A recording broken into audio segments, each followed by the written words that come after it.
Sa Catholic kasi, ang pamakikita natin sa mga simbahan is yung 9 and 10, di ba? Yung 9, you shall not covet your neighbor's wife, di ba? Yung 10 is you shall not covet your neighbor's goods. Yun yan, di ba? Yun ang alam ng sa mga Catholic, di ba? But for us, we take that as one commandment, the 10th commandment, you shall not covet. Kasi kung babasahin natin yung structure nung sa Exodus chapter 20, tsaka i-compare doon sa Deuteronomy 5, magkaiba sila eh. Kasi ito nga, sabi ko nga hindi enough yung paggamit lamang ng lexicon, hindi enough yung paggamit ng interlinear. Sa pag-analyze kasi ng text, dapat meron tayong background, maunawaan natin yung grammar ng original text.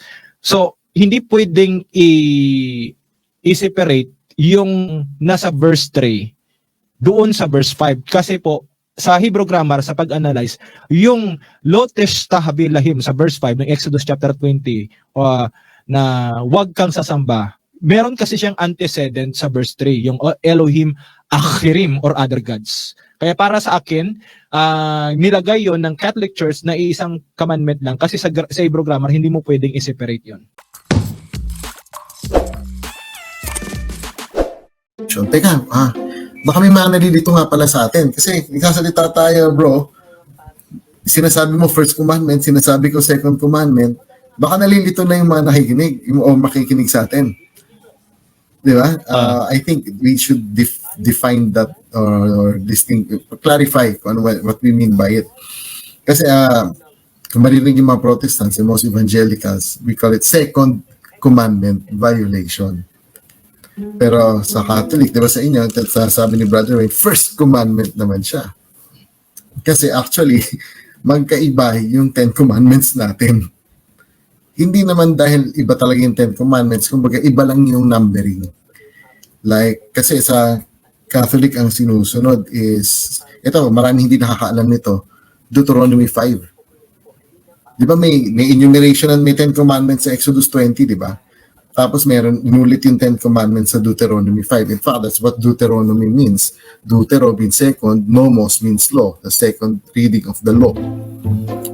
So, yung sa, kung babasahin natin yung sa Deuteronomy 5, at lalo na yung last commandment, sa Catholic kasi, ang pamakikita natin sa mga simbahan is, yung 9 and 10, di ba? Yung 9, you shall not covet your neighbor's wife. Di ba? Yung 10 is you shall not covet your neighbor's goods. Yun yan, di ba? Yun ang alam ng sa mga Catholic, di ba? But for us, we take that as one commandment, the 10th commandment, you shall not covet. Kasi kung babasahin natin yung structure nung sa Exodus chapter 20, tsaka i-compare doon sa Deuteronomy 5, magkaiba sila eh.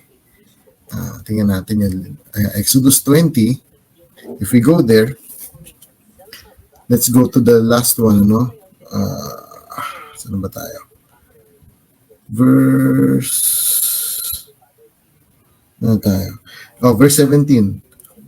Exodus 20. I'm reading from the Legacy Standard Bible, which is now one of the most literal versions in existence. So you shall not covet your neighbor's house. You shall not covet your neighbor's wife, or his male slave, or his female slave, or his ox, or his donkey, or anything that belongs to your neighbor. So now, in fact, inuna, before binanggit yung wife, binanggit yung house. Pero kung compare natin sa Deuteronomy chapter 5, which is another recitation of the 10 Commandments, yan. Punta tayo ng verse 21, makikita natin difference dyan. Inuna yung wife. You shall not covet your neighbor's wife, and you shall not desire your neighbor's house, his field, or his male slave, or his female slave, his ox, or his donkey, or anything that belongs to your neighbor. So, di ba, mapansin natin, magkaiba yung order ng enumeration sa Exodus 20, verse 17, at sa Deuteronomy chapter 5, verse 21. So, evangelicals use Exodus chapter 20 as a basis for the 10 Commandments, while Catholics, Roman Catholics, more often than not, use Deuteronomy chapter 5. Kaya nakikita natin, nasa-split yung 9 and 10th commandments, or yung 10th commandment rather, to 9 and 10. You shall not covet your neighbor's wife, tapos you shall not covet your neighbor's goods. But in our enumeration, it's just you shall not covet. anything of your neighbors, wife, goods, whatever, etc.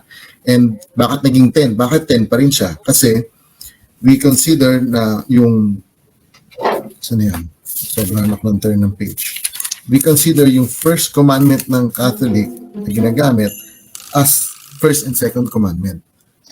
So the first commandment, sa amin, the first commandment is verse 3. You shall have no other gods before me. And the second commandment is, you shall not make for yourself an idol or any likeness of what is in heaven above or on the earth beneath or in the water underneath. You shall not worship them or serve them, for I, Yahweh your God, am a jealous God. Visiting the iniquity of the fathers on the children, on the third and fourth generations of those who hate me, but showing loving kindness to thousands to those who love me and keep my commandments. So yun ang, for us, that's the second commandment. Kaya makikita natin yung mga pag nakikita niyo sa mga Protestants, nilalagay na 2CV or second commandment violation. So I think yeah, that's important na malaman ng ating viewers kasi para hindi sila nalilito. Hindi nila alam na magkaiba yung numbering natin ng 10 commandments eh. Yes, any comment, Brother Dwayne? Okay. Yung kung titingnan natin yung mga books na isinulat ng mga nag-aral ng Biblical Hebrew, example yung nasa aklat na Year Through the Torah at saka sa mga websites ng mga Hudyo o mga halimbawa yung mga website ng Jewish people. Makikita mo doon na sa kanilang 10 commandments, walang nakalagay doon na wag kang, kung sa atin sa Tagalog, wag kang gagawa ng Diyos-Diyosan. Ang nakasulat lang doon, wag kang magkakaroon ng ibang mga Diyos liban sa akin.